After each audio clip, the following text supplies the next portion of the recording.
The Movie Bar Podcast.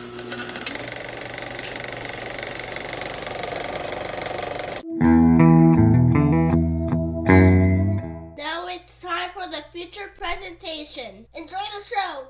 Hello and welcome to the feature presentation podcast presented by the Movie Bar, the movie podcast exploring the timeless classics that have stood the test of times and those that haven't.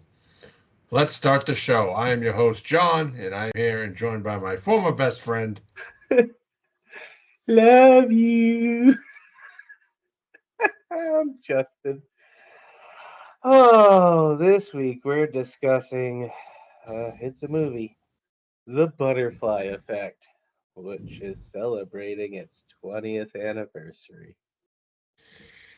Yeah. Well, first off, how you doing this week? Besides being an asshole. Well, that means I'm doing great. Must Cold be as feeling balls. better. Cold Yeah, as balls. We've had a 60-degree day on Saturday, snow squalls yesterday, cold as hell today, and snowstorm tonight. So, How cold was it today? in the 30s. Oh, we got the 20s. That was last night. Locked. But literally Hey. snow squalls for like an hour and a half. We got snow. Not a lot. Just a little bit. Yeah. It flurried. Lots of flooding because we had a snowstorm and another rainstorm last week. So all that is, my sump pump's been going off the chain the last 2 weeks. Fun. Oh yeah, welcome to New England. All Yeah, right, that's why I left. a little bit of housekeeping. So you did watch a few episodes of Ted the series. Yeah. What are your thoughts on it so far? I mean, I think it bothers critics that more, guys, I think, can relate to his character in this show than they can any other high school teenager representation that's out there. You're talking about John Bennett. Yeah, just because I thought all the critics, Seth MacFarlane stretching the limits of his Family Guy humor and all that. It's like, no, he's able to freely actually put the words that belong in there. And I mean, most of the way in the crap that they get into, like, it's stuff that feasibly we would have come up with. It's surprising we didn't come up with a lot of that shit. Yeah. I mean, we didn't catfish anybody being their, missing father or anything, but we could have done some shit like that. I don't know. Do we have any friends with no dads? Have we no any bullies? I mean, it's pretty funny if you have that sense of humor. I mean, Yeah, that childhood. It was childish. nice to have him say he was going to the mall and show a picture of the South Shore Plaza. Yeah, because everybody from Framingham That would is go. definitely the South Shore Plaza. Yeah. And just seeing, other familiar things, the way they represented Dorchester. Yeah. That was hilarious. Most people won't get that, but everybody from Boston does. Yeah. I just found it odd that they showed the South Shore Plaza as being the show set in Framingham. Well, Natick's too nice. Yeah. The collection might not have allowed it. Whereas we all know the South Shore Plaza is open for filming. Yes. As we've discussed in prior episodes. Yes. But it definitely gave the same vibe as the movies did. And, Ted is still Ted. Yeah, I mean, they changed some, like the father and the mother obviously ain't the same actors or anything like that, but. And the introduction of a new character, the cousin. Yeah. As you watch the rest of the season, I mean, it was only 7 episodes, the first season. I think I watched maybe all of 3 episodes. I don't know. But, I thought I watched a lot more than I did. because it felt like I was just so into it. And then when the episodes, they seem very long when you're watching it, but I was just watching it, paying attention to it. yeah, and then all of a sudden it's like, oh shit, I only watched 3 episodes. I thought I watched like 5 or 6. Hmm. But no, it's pretty good. Kept my attention, but which then led me down a rabbit hole, which you'll find out in a little bit. But I think we got some news stories to report on. Yes, we have Peter Crombie, best known for playing it Crazy Joe Davola in the season 4 of Seinfeld, has died. He was 71. He was also in The Blob, Seven, and Natural Born Killers. Those things I probably would have known him from. Yeah. But condolences. And actress Tissa Farrow passed away at the age of 72. She's known for Homer, Only God Knows, Strange Shadows in an Empty Room, The Initiation of Sarah, Fingers, Search and Destroy, and The Last Hunter. And also grown-up star Alec Musser died at 50. He was when they're at the water park and the girls are oiling that guy with all the muscles. He's like, hey, ladies, hey. You ever been with somebody from, That was him. But condolences to all their family, friends, and fans. Yes. A couple trailers came out in the last 2 weeks. And I watched 5 minutes ago. Yeah. I don't have time for trailers, God damn it. You can see, now that I've watched them, I can tell you why I didn't watch them. Because I knew how I would react to them. All right. Well, let's discuss Mickey Mouse Trap first. Of course, this trailer dropped immediately on January 1st. Immediately. As soon as Mickey entered the public domain. I mean, the trailer doesn't leave it up for any debate. They put the big old Steamboat Willie poster right up front center. They play the cartoon. But, I mean, to me, it just feels like, let's just capitalize on this and get the hell out. Simple slasher. Not much to it. Much like the Winnie the Pooh Blood and Honey movie last year. Which, I mean, I get the whole money grab thing, but you've had time. This isn't like it was all of a sudden like, oh shit. I mean, Disney been planning this for probably 99 years. So,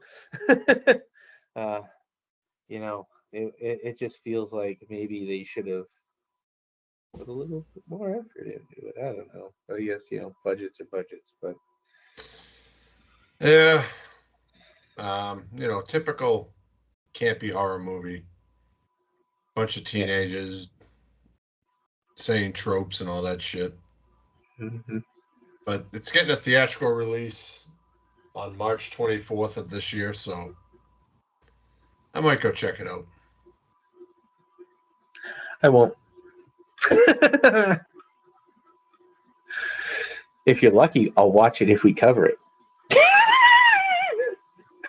Well, how about the next one? No Way Up. Airplane. There's a lot of airplane movies coming out.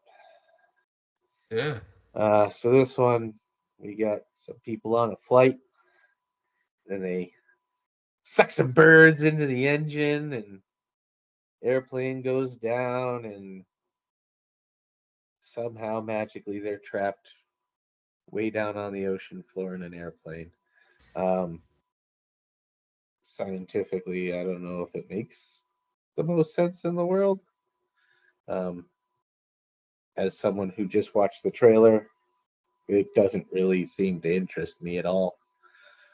Just seems like another different place to trap some people in a situation with some animals, essentially. At least they're not, 30,000 feet in the air with snakes. Yeah, but I mean, again, it's just kind of, I don't know, rehashing old things. Yeah. Let's get some original ideas out there. I thought it was going to be like another Sharknado movie. Oh my God, it's not something crappy like that. So, and Lord. lastly, Abigail, a little killer ballerina. Vampire ballerina. Yeah, vampire ballerina. I stand corrected. What would you call that? A vampalina? Yeah, something like that. Balapaya? Oh, and No Way Out, No Way Up comes out February 16th, so that's next month. Uh, But yeah, so typical killer kid movie. Like they think it's like all sweet and innocent, then turns into a beast of some sorts. Starts kicking the crap out of everybody. Yeah, there's one point when the one lady's trying to make a pact with her, like, hey, if you behave and whatever, we'll we'll make sure you get out of here okay. And she's like, okay. And then she's like, I feel bad for what's going to happen to you. And then I think they kind of spoiled it too much. They always do with movies like that. Yeah. They should have left what she was out of the trailer entirely. Yeah. I think they should have shown some scenes of like a foot kicking someone in the head or blood flying or something, but not have her in it. Yeah. Except maybe that scene where they shoot her in the head. Leave that in there. Yeah. Everything else leave out. Just leave that one image of them shooting the little girl in the head. That would get people to go and see it. Well, that comes out April 19th, 2024. Although, So, to be fair, they probably had to put her getting up and wiping it off in the trailer just to make it kosher with the censors.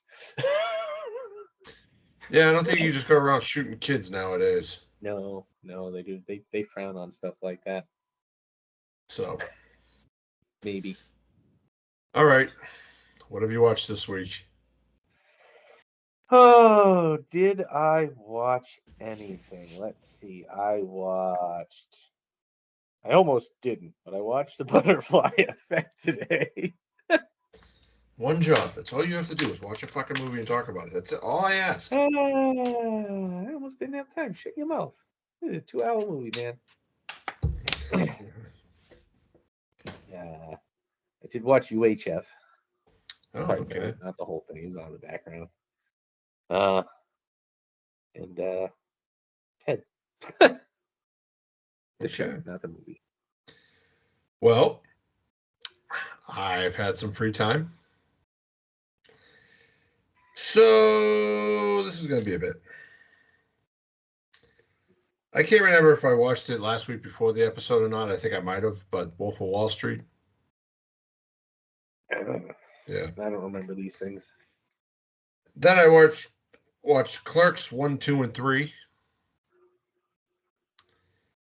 Good movies. Sad at the end of 3, but whatever. I watched National Lampoon's Van Wilder. Baywatch. House at the End of the Street. I watched this movie called Amber Alert, which was kind of fucking stupid. It's like 3 people recording themselves on camera, then they see an Amber Alert on the highway, and they see the car, so they follow it, and fucking chaos breaks out. Then I watched Grandma's Boy. It's a good fucking movie. I watched Mallrats, Texas Chainsaw 3D, The Hitcher, Richie Rich. I've been wanting to watch that since you said it, so I finally sat down and watched it. Then I watched a new Amazon movie, Role Play, with Kaylee Kuko from The Big Bang Theory. Yeah. I almost watched that and decided. It wasn't bad. Then I watched Ted 1 and 2. I watched No Hard Feelings. I watched Dog, the one with Channing Tatum where he brings that crazy ass dog. So, Watched the superhero movie, and I watched The Butterfly Effect and then The Butterfly Effect 2. So, yeah, it was a light week. like doing stuff. It wasn't a light week for me watching movies, but now it's time for the feature presentation. But this week.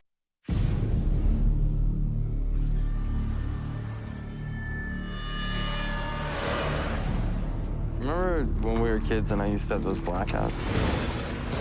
Well, some of those memories have been coming back to me. There are moments in life we choose to remember. Do you think that we'll be together forever? And some memories we can never forget. All I know is that by reading these journals, I might be able to get Kaylee back. I'd think twice about what you're doing. You could wake up a lot more messed up than you are now. I haven't seen results like this before. But what if you could go back in time? You are completely relaxed. Think of it like a movie. You can pause, rewind, or slow down. Could you save the one person that mattered the most? Honey, are you all right? You. Incredible. I lost you once, and I'm not losing you again. Evan, you never lost me. What are you talking about? You got a nice life. You stay away from us. It's been a while since I could. What about Kaylee? Is she all right? If I go back to the beginning, I might be able to save her. Just tell me if you see anything weird. Weirder than this.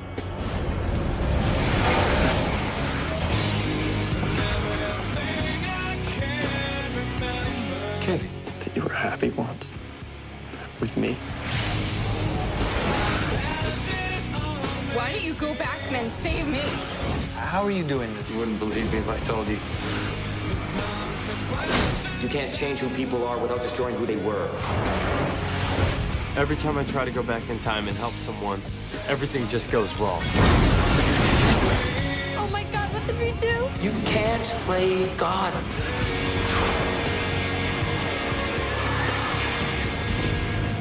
The butterfly effect.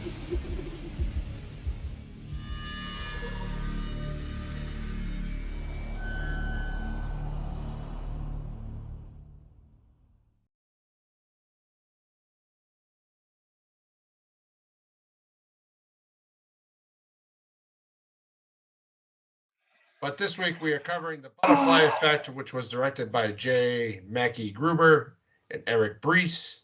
Had a box office of 96.8 million US dollars. Has two sequels, The Butterfly Effect 2 and The Butterfly Effect 3 Revelations. It was originally released on January 23rd, 2004. It is rated R and has a runtime of 2 hours. Currently streaming nowhere, but is available for purchase on all streaming sites. A cast of characters. We have Ashton Kutcher as Evan, John Patrick Amadori as Evan at 13, Logan Lerman as Evan at 7, Melora Walters as Andrea, Amy Smart as Kaylee, Irene Gorovea as Kaylee at 13, and Sarah Widows as Kaylee at 7, Eldon Henson as Lenny, Kevin G. Schmidt as Lenny at 13, Jake Case as Lenny at 7, William Lee Scott as Tommy, Jesse James as Tommy at 13, Cameron Bright as Tommy at 7, Eric Stoltz as Mr. Miller, Caleb Keith Rennie as Jason, Lorena Gale as Mrs. Boswell, Nathaniel Devereaux as Dr. Redfield, Ethan Suplee as Thumper, and Kevin Durand as Carlos. It's quite the cast list there. Yeah. I was expecting more from it with that cast list. It just was. It was just too easy to figure out. I thought it was pretty good. Had you never seen it before? No. The first time I watched it. I'm surprised. I thought you would have liked that kind of movie. But first off, let's talk Ashton Kutcher. So this is 2004. So would that be post that 70s show or? Yeah. Oh yeah. No. Yeah. No. He didn't do. this kind of thing before that 70s show. Well, yeah, but I'm trying to figure out if it was like during that 70s show, or if it was after 2004. I think it was kind of during. Yeah, I think towards the later, because obviously he's way older, and that was still running after we graduated high school. Yeah. So this is definitely different than the character of Michael Kelso. Yeah. Very serious role. Like, yeah, I knew he was cast because, he was one of the hottest things in Hollywood at that time. They all were at that point from that 70s show. But like that first scene when he goes to his friend's house and meets their dad and films after the whole hospital scene. Yeah, when you get that first introduction on where he's running around crazy, but like that just kind of sets the tone for this movie. Like the first thing from his childhood that he talks about is the fucking secret movie with Kaylee and Tommy's father, which fucking creepo. Yeah, I saw Eric Stoltz was in it. I didn't know that Eric Stoltz was going to wind up being a pedo. Yeah, but yeah, I mean that's a rough way to start a movie. So I mean, I was open-minded. I was hopeful at that point. I obviously thought it was going to be a rougher movie than it was. Yeah. I think that kind of set the bar a little bit high for its, kind of its tone. Kind of set it a little, to set the bar too high, and it didn't quite hold out the whole way. But I mean, it catches your attention. Yeah, it definitely shows why Tommy acts the way he does, and why that first timeline they turn out the way they do. It's not a movie you want to watch on your phone in public, that's for sure. Were you in public watching? No, I was watching it here in the house, but the kids, I obviously wasn't going to let the kids watch it, but they're home because day off and all that. So I was watching it on my phone, and my wife comes up by, like, "What are you watching?" I'm like, "Hey, don't you ask me no questions." She walks in at that one moment. All right, now you guys got to do what adults do when they get married. Now you need to walk into the room up behind me, huh? Now you need to know what I'm doing on my phone. Yeah, but yeah, it definitely shows how, like, what set the actions for that course. But man, imagine having blackouts like that, like he does, just by reading something. That's why I don't read. Yeah, the problem is that, like, after I read the description before I watched the movie, which was probably a mistake, because I read their description and then they started going through all these scenes, and I was like, crap, I figured it out. Yeah. Oh, so that's why. Okay. It's like, well, that takes everything away from the movie. The one time you fucking read something in your entire life and you fucking No, because I figured out the Sixth Sense in fucking 30 seconds too. It's not hard. If they wrote these twists better, it'd be but they put it front and center. I mean, I couldn't help but think, gee, I wonder if the it's just they put it front and center. Yeah. And I mean, I know, obviously the title of it, Butterfly Effect, is going to have something to do with time travel in some way, shape, or form. And I mean, time travel movies are always difficult to pull off. And this is another one that does not do it, unfortunately, with the time travel aspect. But we'll get into that at that point. But yeah, but mainly focusing on the blackouts, like you're basically having a seizure when you're coming out of it. That's what it seems like, yeah. I mean, it's similar to, I can't remember what other movie we watched that it was similar, or that might have been that Suitable Flesh. Oh, where they kept. Yeah, each time it's more. So much. So I don't know, but yeah.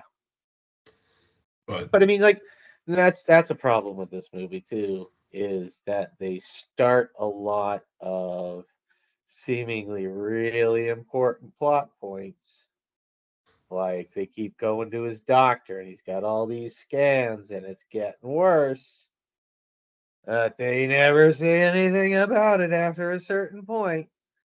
Yeah, because they're going to go back to it at a later point. So, but they don't. They do. Not at the end of the movie. What do you mean the end of the movie?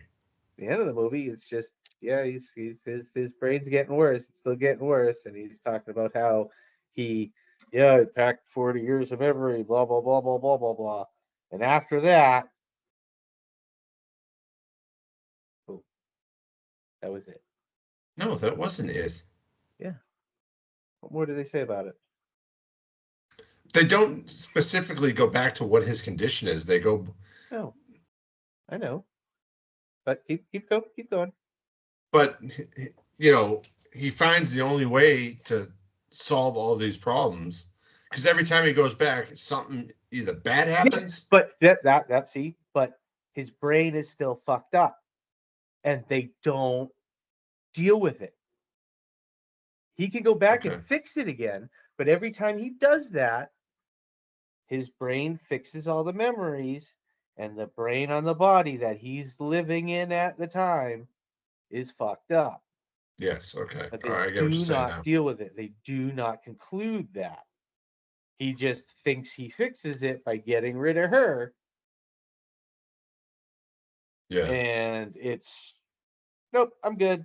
Maybe that did fix it. Maybe, and he doesn't need to go back to these journals. But that wasn't what was causing the brain thing. It was the coming out of the time travel and changing all those memories.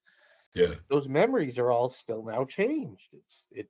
That drives me nuts. Yeah. When they have big plot points like that. And with his father, he tells him, "Oh, it's going to end when you kill your mother." And like he gets to the point where she's almost dead, but then he does it again. Yeah. She should be dead, according to his father. But I fixed it. I can fix everything. That just getting rid of the girl wouldn't fix everything. Because then your mom's gonna think you're a lonely little boy. No, but I'm not gonna get into it. But I mean, there were too many of those little loose ends that I didn't like that got started and not finished. Yeah. Okay. Yeah, I agree with you there. But like when they're first showing like the secret video, the secret movie, Uh-huh. the putting the explosion in the mailbox. Yeah. The dog. Mm-hmm. Like, obviously, all these events affects him and the heavyset kid and Kaylee and Tommy as well. Yeah. But you don't see it until he goes back because you're basically watching this through his point of view. Yeah. And he doesn't remember or whatever. But like seeing how Tommy kind of turns out, that's one fucked up kid. Uh-huh. And this is before he starts fucking with it. Yeah. Like, hey, let's put this fucking dynamite stick in fucking somebody's mailbox. And then someone starts walking towards it. Yeah. And then, as you learn later on, it's like, okay, so now Evan's gone back, and he has to change the scenario. Because obviously that's what sparked the fucking kid, Lenny. That's what sparked Lenny's fucking meltdown into fucking model planes. So when he goes to fix that, Tommy ends up saving the lady and the baby from the diner, which you don't see at the beginning. You know what I'm having a big problem with right now? What? In my mind, because I watched both of them this week, I can picture Lenny and the bully from Ted as the same fucking kid. Like every time you mention Lenny, I can picture the bully kid sitting in that room with all those fucking model airplanes, and I feel like it's the same person. Yeah. But you can continue now. Yeah, but and then Evan, of course, gets his arms blown off. In one of them, yeah. And then that changes the whole history between him and Kaylee because she ends up dating Lenny. Mm-hmm. And Tommy's a fucking born again. Christian, because he thinks he saved all the people. And yeah. But if you notice, like each time that something happens, one of them gives up something that changes the other one's history. Mm-hmm. So that, Evan loses his arms, but Tommy's a better person. So then you go to the burning dog. All he's saying is cut the rope. Lenny don't give a fuck. Lenny's getting his. You're going to these out of order. Yeah. Sorry. Doesn't matter. It's losing me, though. Oh, okay. So. But yeah, with the cut the rope one, I mean,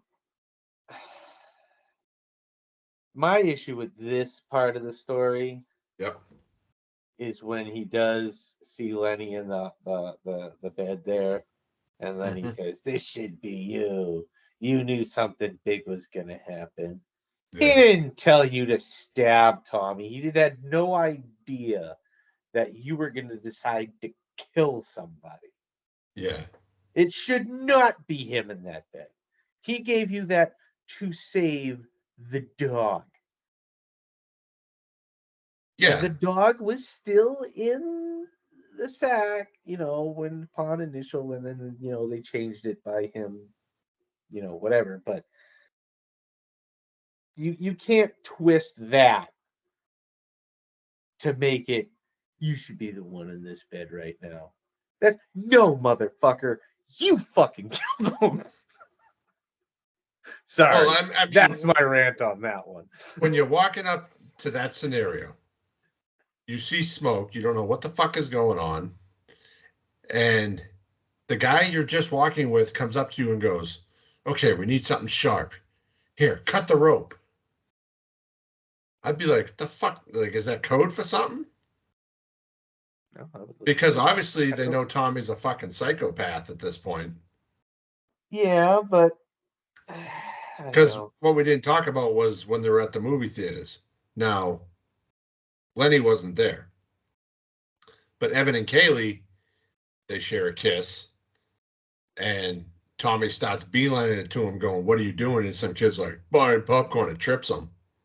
And then he beats the snot out of him with the line separator. Yeah. I mean, Tommy's fucked. Yeah. But I mean, that'll happen when. So, like the original plot line, like the original timeline, Tommy's threatening Evan after Kaylee kills herself after he visits her. Mm-hmm. She's like a crack whore waitress or something. No, she's just a waitress. She's not a crack for you. That's the end of the movie. That guy. Yeah. You're getting ahead of yourself. She looks like a crackhead in the fucking as a waitress. No, she just looks like a waitress. Dude, she looks fucked up. Looks like a waitress. Anyways. So.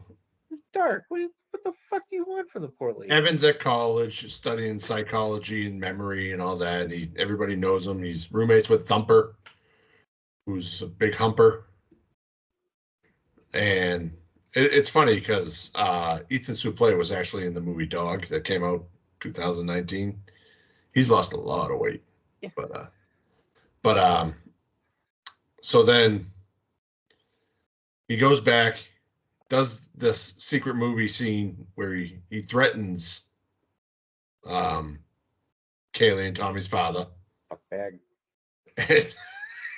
The fucking guy doesn't know what to do. And would you? You just standing there. I wouldn't be doesn't matter filming those what kind of. it doesn't matter what you're filming those kids for. If you're standing there filming kids, and one of them's just like, "All right, fuck bag, listen here." We need to bring that back. Fuck bag. Huh? And so then, of course, that changes the course of history. Mm-hmm. Now Daddy she's in a leaves her alone, sorority. but strictly fucking up Tommy. Yeah. But Kaylee is now in a sorority. He's in a fucking fraternity. He thinks Love life. that, yep, yeah, he's the president of the fraternity, whatever. And then find out Tommy's come out of jail or juvie, wherever the fuck it is he came from. Beat the shit out of his car. And Evan fucks him up and ends up in jail where we meet Carlos, the Asian looking dude. Does that dude not look fucking Asian in that movie? Yes. I was like, no, that's not him. You know, he was in movies. He was in Walking Tall. And did you not notice he was in a trailer I just watched? No, I didn't. Which one? Abigail. Oh, was he? Oh, yeah. I didn't even notice. He shows up in everything. Yeah, he's one of those background actors. No, he's just a character actor. Always a supporting actor. He always plays good characters. He was the Blob. So then, Wolverine. Like, let's talk about prison. That's I think that's how prison usually is. I wouldn't know. Never been there. Neither have I. I Don't do really know want to that go they if it do is. not house the smartest people. No. But, you know, when he gets his books from his mother and gets jumped by the Aryan nation. Yeah. You know, he's got to get his books back, and there's only one way he knows how to do it. Sometimes you just got to take the dick in jail. Well, thankfully, it doesn't come to that. He does stab them both in the groin, and Carlos helps him. I can't say I agree with his methods, but I do not think they did not deserve it either. Let's put you in that scenario, see if you don't think they deserve it. I said I did not think that they did not deserve it. Oh, okay. I do believe they deserve it. I do not agree with his methods. He probably really shouldn't do that to people. That's a bit much, but could have just stabbed him in the throat. Just saying. So this is where my mind gets a little twisted. So he goes back. What does that bring upon? He goes to a different event. This is the one where he fucks up Lenny. Which event? Because he saves her, and he goes back, and he changes the explosion. Okay, so that's the explosion.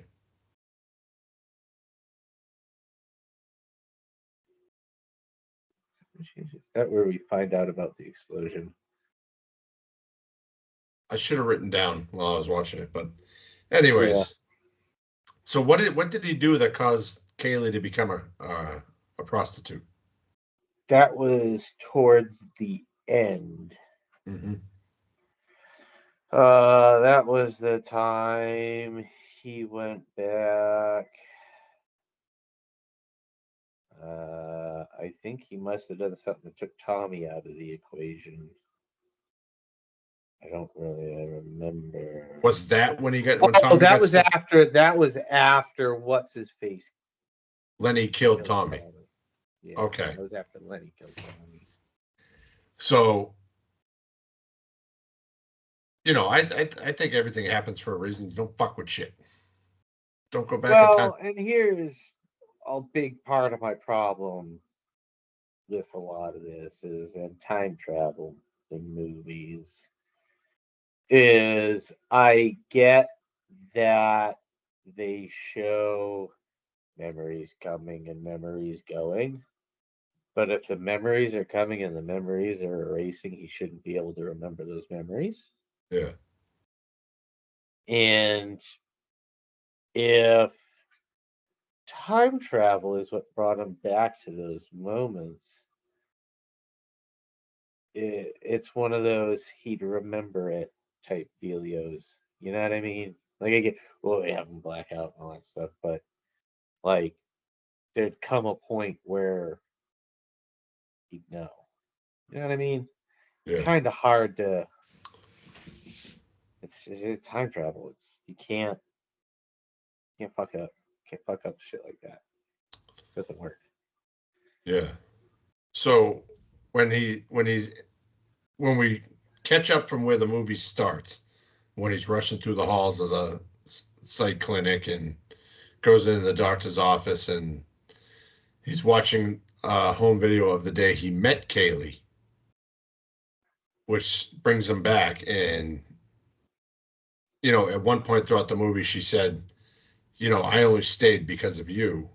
With my father, I had a choice. And so then he tells her that if she doesn't stay away from him, he's going to murder her whole family or whatever, just to scare her off. And then we come back. He's back in college with Lenny.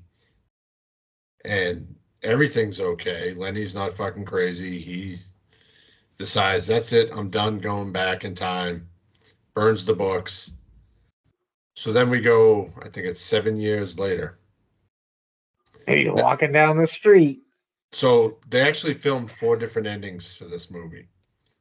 So the theatrical release ending shows Evan passing Kaylee on the sidewalk as he sees her, and he recognizes her but keeps walking. She also has a brief moment of recognition but also keeps walking. Yeah, that's the ending I got. Yeah. One of the alternate endings, the happy ending, shows Evan and Kaylee stopping on the sidewalk as they cross paths. They introduce themselves, and Evan asks her out for coffee. I would have been even angrier at this movie had it done that. The open-ended alternate ending is similar to the one where Evan and Kaylee pass each other on the sidewalk, except this time Evan, after hesitating, turns and follows Kaylee. The ending is utilized in the film's novelization written by James Swallow and published by Black Flame. Meh. Yeah. Again, that would have made me mad. And then the director's cut ending shows Evan watching the recording of his mother giving birth to him, where he proceeds to go back in time to this day where he is born and strangles himself inside his mother's uterus. I would have been okay with that one. That would have been good. I would have been like, that's awesome. He just shows up. He just got the fucking umbilical cord. You motherfucker! No, I'm not doing this. No. But the problem with that ending is it can't happen. Yeah, then you just sat there for 2 hours for fucking nothing. No, it just like that ending can't have, like, you can't, like, yeah, like, because if he's killing himself there, but he's there back to do that, his killing himself means that he can't go back and kill himself. So it literally can't happen. Okay, I'll take your word for it. I mean, think about it. If he goes back in time and kills himself before he's born, he can't be born to go back in time to kill himself. But no, because that hasn't happened. Much how like the scene when he goes back to the watching himself be born. He can't go back in time and kill himself being born, because then there's nobody to be born to kill himself. But if there's film of him being born, that means he was born. So that means he's trying to go back to stop all this. But if he kills himself, then there would be no tape, and there would be no fucking Evan, and there would be no fucking movie. That's how time travel works. Oh, okay. Well, we're not fucking time travel experts here. If we were, we wouldn't be doing this fucking podcast. We'd be fucking rich somewhere. why time travel is impossible. Well, they did it right in Back to the Future. No. Oh no, I'm not. Nope, not no. I don't even want to open that can of worms. No. I know there's a flaw. I know, but we're not talking about Back to the Future. We're talking about the butterfly effect. Yeah. Oh, even worse interpretation of time travel. Well, even though Justin didn't like it, some people did, and it spawned 2 sequels. The Butterfly Effect 2 was released on DVD October 10th, 2006. It was directed by John R. Leonetti, and largely apparently it was nigh unwatchable. So I don't want to hear it. it wasn't bad. It didn't make sense, but that one's a fucking that'd piss you off more than fucking this one. Butterfly Effect 3 was described as a very mild improvement over the nigh unwatchable Butterfly Effect 2. So I mean, well, there was also a Clearly third what it's installment, The Butterfly Effect Revelations, which was released by After Dark Films in 2009. The sequel follows the life of a young man who journeys back in time in order to solve the mystery surrounding his high school girlfriend's death. This film has no direct relation to the first 2 and uses a different time travel mechanics. Ooh, maybe we should watch this. no. Okay. These movies. So so far I had this year was going to go better than this. January is a slow month. We have some bangers coming. Turds so far. February, banger after banger after banger. To be fair, I don't remember. Oh, I can't either. So, but I'm so good. What was your favorite scene? The ending credits. Let's. I knew I'd get you with that one. Yeah, I knew it was coming too. I like Carlos. You like what? When he goes back in time to the way he does the drawing, and he goes, "Hey, teacher," and he does the thing with his hands, and he's, "Oh my God, stigmata!" Yeah, I thought that was pretty fun. That's a good way to get something. Yeah, that definitely would do it. I think my favorite is when he goes back and starts chewing the fucking father out. And then he's like whispering to her, and she's like, "Don't ever touch me again." But, yeah. What do you think about a reboot potential? No.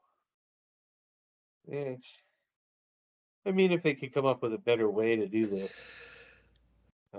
time travel and not, kind of give away the whole twist in the beginning. Yeah. Nice.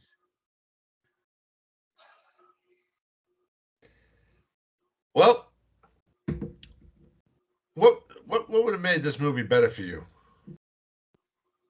Probably would have taken some better writing. I don't know. It's just that, like I said, I figured it out too quick. Once I figured it out, it was kind of like, yeah. Do you think 2 hours was too long? Yeah. Yeah. And then I was just looking for all the time travel mistakes. Well, why don't we do some ratings? All right. Well, what do you rate it? I give it a 3. Yeah, you're generous. I'll give it a 2. 2. That'd be nice. A 2, yeah. IMDb gave it 7.6 out of 10. 34% for Rotten Tomatoes. Go Rotten Tomatoes. I don't know about Letterboxd because that's not filled in.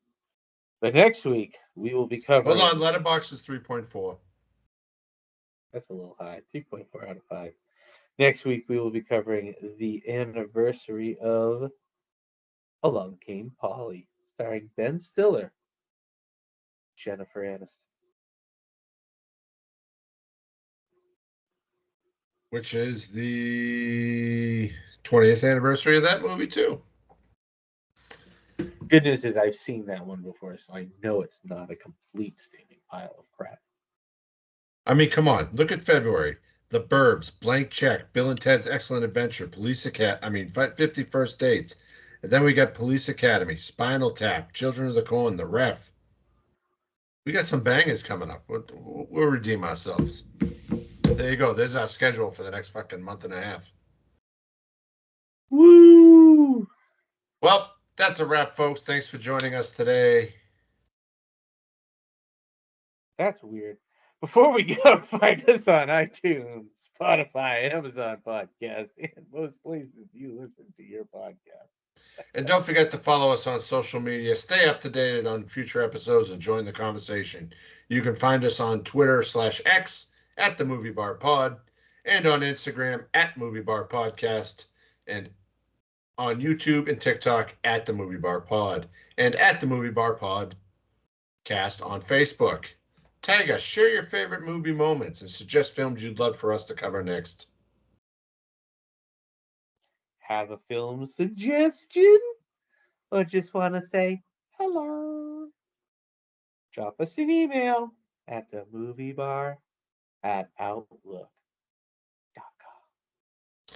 Until next time, keep the popcorn popping and the reels rolling, and we'll catch you next week on the feature presentation presented by the Movie Bar.